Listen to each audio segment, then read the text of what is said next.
वही किरदार है जो इश्किया में था। फ़र्क ये है कि कुछ साल बीत गए और थोड़ा सा और वो ज़ईफ़ हो गया और थोड़ा सा अलील हो गया, यानी कि बीमार। और शायरी का शौक़ है और इश्किया मिजाज तो उसका हमेशा से ही था। तो वो तलाश रहा है किसी महबूब को और इत्तेफाक से उसे वो मिल जाती है। तो बाकी जो होता है वो मैं बताऊंगा तो नहीं, लेकिन इतना यकीन दिलाऊंगा कि बहुत बेहद मज़ेदार कहानी है और हर मोड़ पे एक कहते हैं जितना पहले जानते थे। इसका मतलब ये नहीं कि हम बहुत करीबी दोस्त हो गए, लेकिन यकीन मुझे इस बात का है एक दूसरे को हम चाहते बहुत हैं, एक दूसरे को अप्रिशिएट करते हैं। और अगर दो ऐसे एक्टर्स मिल जाएं जिनको कोई डर नहीं है दूसरे का और जिनको इस बात का भी डर नहीं है कि मैं भारी पड़ूंगा या हल्का, क्योंकि ये एक फिजूल का डर होता है बहुत सारे एक्टरों को, तब तो बहुत मज़ा आता है। और यही तजुर्बा मेरा माधुरी जी के साथ भी हुआ, क्योंकि वो भी, मैं तो उनका फ़ैन रहा हूँ, हालांकि मैं उनसे सीनियर हूँ, लेकिन उनके काम को मैंने हमेशा सराहा है राइट करियर। और उनके साथ भी काम करते हुए मुझे ऐसा लगा कि she is extremely confident and secure.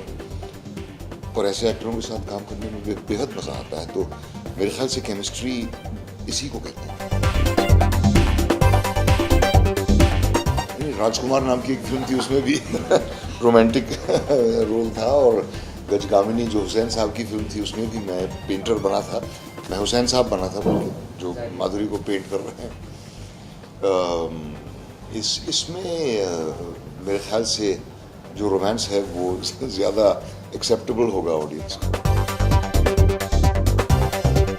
मुझे तो ज़िंदगी से बेहद मोहब्बत है और ये जो डायलॉग मैं बोलता हूँ वो मेरे अपने लिखे हुए नहीं होते हैं। उन डायलॉग को सच्चाई से सुनने वाले तक पहुँचाना मेरा काम है। मैंने वो लिखे नहीं है, वो मेरे दिल के अंदर जो चल रहा है उन्हें एक्सप्रेस नहीं कर रहे हैं। वो एक लेखक और एक डायरेक्टर के जज्बात को एक्सप्रेस कर रहा हूँ मैं एज एन। उर्दू शायरी मुझे देन में मिली थी जब मुझे मिर्ज़ा गालिब का रोल मिला। मुझे ज़रा भी इल्म नहीं था उर्दू शायरी के बारे में उससे पहले। तो गुलजार भाई के सर जाता है ये सेहरा कि उर्दू शायरी से मेरा तारुफ उन्होंने करवाया। और उसके बाद मैंने अपने आप खुद इल्म हासिल करने की कोशिश की उर्दू ज़बान में और उर्दू पढ़नी और लिखनी सीखी। बोलता तो मैं बचपन से था, लेकिन पढ़ना नहीं आता था उर्दू, अब आ गया है। और इसलिए भी उर्दू पढ़ना सीखा मैंने, क्योंकि दुनिया का इतना कलाम है जो अगर आपको उर्दू ज़बान पढ़नी ना आए तो आप पढ़ नहीं सकते कभी। माधुरी जी के साथ डांस करने में बहुत बड़ी हिम्मत चाहिए, उतनी हिम्मत मुझ में नहीं है। अब ये तो फिर आप पर्दे पर ही देखिए ना कि बंदूक उसके हाथ में क्यों है और मेरे हाथ में क्यों है। बंदूक का बहुत अहम रोल नहीं है इस फिल्म में, और बहुत सारी चीज़ों का है। बंदूक कभी कभी ही आती है जी। नहीं, वो बहुत ही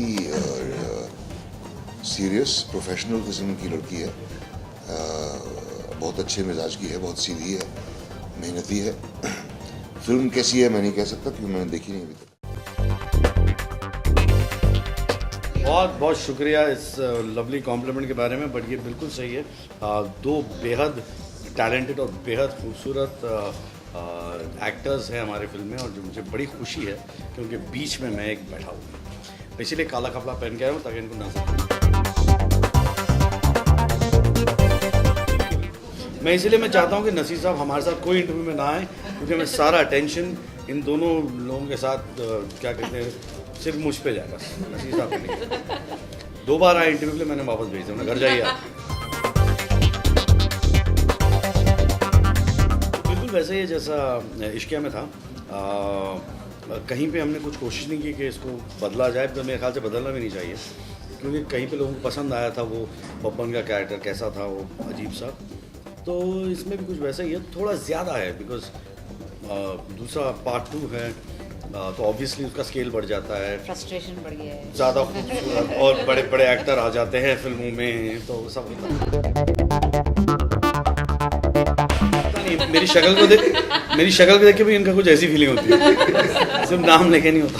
नहीं बिल्कुल नहीं, बबन के कैरेक्टर में वो ऐसे ढल चुके हैं कि जब हम शूटिंग कर रहे होते हैं, अब बबन की बारी कुछ कहने की तो पहले से हंसी छूटने लगती है कि अभी क्या करने वाले हैं, इट बी सो फनी। और मतलब बहुत बहुत ही और- मजाक हाँ बिल्कुल। और मैं बता दूं कि मैं इस पिक्चर में बहुत सीरियस रोल कर रहा हूँ, उसके बावजूद ही हंस रही थी तो सोचो मेरी एक्टिंग कितनी बुरी होगी।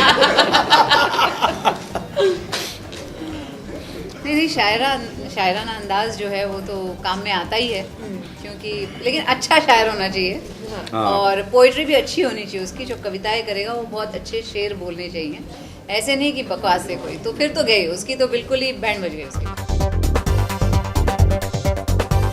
जैसे पहले वाले में तो वैसे ही है, हर महीने इनको नया प्यार होता है और एकदम सच्चा वाला होता है, तो इनकी कोई फितरत बिल्कुल चेंज नहीं हुई है।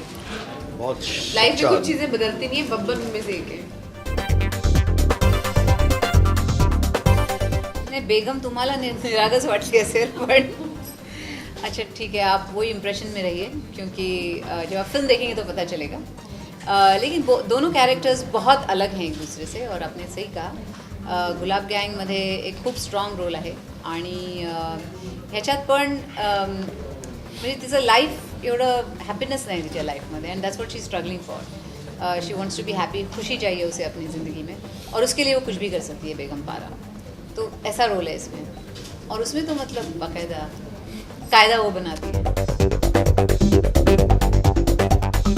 नहीं, बहुत अच्छा शायराना अंदाज है इसमें। अगर आपने उनका तरन्नुम है, जिसके वर्डिंग्स हैं, तरन्नुम ही sings that? No no no, the other one. ना बोलूँ मैं ना तो बोलूं कलेजा फूके, वो अभी तक आया नहीं है गाना बाहर, लेकिन वो जल्दी आएगा, तो आपको समझ में आएगा कि उनका शायराना जो अंदाज है बहुत ही खूबसूरत है फिल्म। अरे क्यों नहीं, पढ़ा था, सुना था, इसलिए आप पढ़ते भी हैं? पढ़ता हूँ, हाँ, नहीं क्यों नहीं मिस करूँगा। आई मीन बड़ी दोस्ती है मेरी, अच्छी एक्टर है, और मैंने तो कहा था, मतलब काश विद्या भी होती, 3 लोग होते तो बड़ा मज़ा आता। हमने की एक फिल्म, दोस्त है एज ए सेट, तो मिस जरूर करूँगा, बट मैं ये भी कहूँगा कि मुझे कहीं भी, जैसे हम लोग काम के वक्त है ना, काम के वक्त मुझे कोई मिसिंग नहीं हुआ, मैंने उसको ज़रा भी मिस नहीं किया। ऑफ सेट मस्ती खाना पीना उसमें शायद मिस किया होगा, अदर देन दैट बस यार जो कहानी है वही है, जो इश्किया की जो कैरेक्टर्स हैं, और जो ह्यूमर उन कैरेक्टर्स में आता है, और उनके लाइफ में आता है, उनके बोल चाल से आता है, वो है इसके अंदर, वो काफ़ी ज़्यादा है, इनफैक्ट इश्किया से थोड़ा ज़्यादा है, तो जो बड़ा मज़ेदार है। आई थिंक जब मैंने भी इश्किया देखी तो मुझे खालू और बब्बन का रिलेशनशिप बहुत अच्छा लगा। जिस तरह के वो दो हैं ना, वो बहुत कमाल है, एक अजीब ही रिलेशनशिप है, जो हमने मेरे ख्याल से ज़्यादातर फिल्मों में देखा नहीं है, तो वो मुझे बड़ा मज़ा आया था, और मैं चाहता था कि काश थोड़ा और होते, इनके कुछ सीन्स और होते तो मज़ा आता, जो इसमें वो कमी पूरी हो गई। नाही, ह्याच्या आधी मी राजकुमारमध्ये काम केलं त्यांच्याबरोबर, आणि त्याच्यात त्यांचा रोल विलनचा होता, आणि it was a costume drama, पण ह्याच्यात for the first time we are acting opposite each other, तर खूप छान वाटलं, कारण त्यांची पहिली फिल्म मी बघितलेली ती मासूम, आणि ऑफकोर्स आय मीन मला म्हणायचीच गरज नाही की ते एवढे छान ॲक्टर आहेत स्वतः, तर खूप मजा आली त्यांच्याबरोबर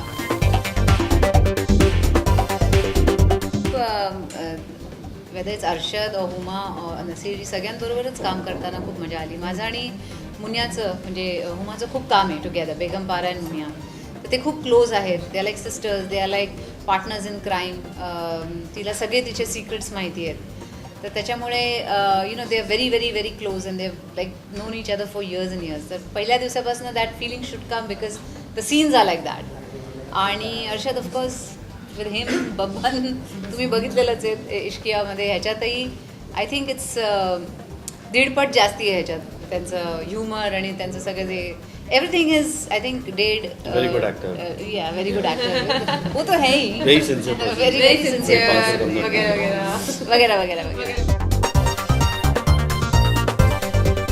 बोलो मुझे कोई प्रॉब्लम नहीं। सर जैसे कि पोस्टर में लिखा हुआ है दिलकशी, मोहब्बत, इबादत, जुनून, मौत, आखिरी में मौत, क्या कुछ देखने मिलेगा मौत आखिरी में, ऐसा कि नहीं, ये एक वो तो ना 7 मकाम है इश्क के, मोहब्बत के, प्यार के, और एक नैरेटिव का एक तरीका है। अब वो मैं आपको बता दूंगा एंड में क्या होने वाला है, तो फिर फ़ायदा क्या है, अब देख लेना एंड में मौत है या नहीं। जाते जाते दिलों से चाहेंगे कहीं जा रहे हैं आप? क्यों जा रहे हैं? 27 को सलमान भाई का हाँ? बर्थडे है तो आप विश करना चाहिए विशेष अगर आप लोग किसको? सलमान सलमान हैप्पी बर्थडे यार एंड हैप्पी बर्थडे सलमान यार live Happy you're a birthday, fan. Happy birthday Salman Happy सब birthday, साथ हम साथ में बोलेंगे। सलमान हैप्पी बर्थडे सलमान, यार happy happy birthday we are waiting to see big boss 95 episode you and your will be one oh 95 big boss Thank you.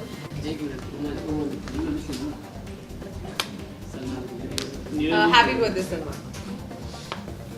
Happy birthday Salman Salman happy birthday watch the dish क्या